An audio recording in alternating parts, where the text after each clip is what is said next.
কঠিন সময়ে তারেক রহমানের দিকে তাকিয়ে আছে জনগণ। মির্জা ফখরুল।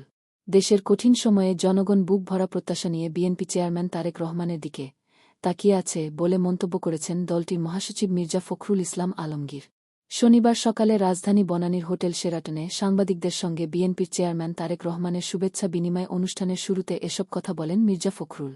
মির্জা ফখরুল বলেন, আজকে একটা বেশ কঠিন সময়ে আমাদের নেতা তারেক রহমান বিদেশ থেকে দেশে এসেছেন। সমগ্র দেশের মানুষ বুক ভরা প্রত্যাশা নিয়ে তার দিকে তাকিয়ে আছে। তিনি বলেন, তারেক রহমান নিজেই আগ্রহ প্রকাশ করেছেন গণমাধ্যমের সঙ্গে কথা বলার জন্য। সে সুযোগ তিনি চেয়েছিলেন। আজ তার সুযোগ তৈরি হয়েছে সাংবাদিকদের সঙ্গে কথা বলার। মতবিনিময় সভায় উপস্থিত আছেন বিএনপির স্থায়ী কমিটির সদস্য মির্জা আব্বাস, ডে আব্দুল মিন খান, আমির খসরু মাহমুদ চৌধুরী, সালাহুদ্দিন আহমদ প্রমুখ। কোরআন তিলাওয়াত ও খালেদা জিয়ার রুহের মাগফিরাত কামনা করে মতবিনিময় সভায় দোয়া করা হয়। এদিন বেলা সোয়া 11টায় পবিত্র কোরআন তেলাওয়াতের মধ্য দিয়ে গণমাধ্যমের সাংবাদিকদের সঙ্গে তারেক রহমানের শুভেচ্ছা বিনিময় অনুষ্ঠান শুরু হয়।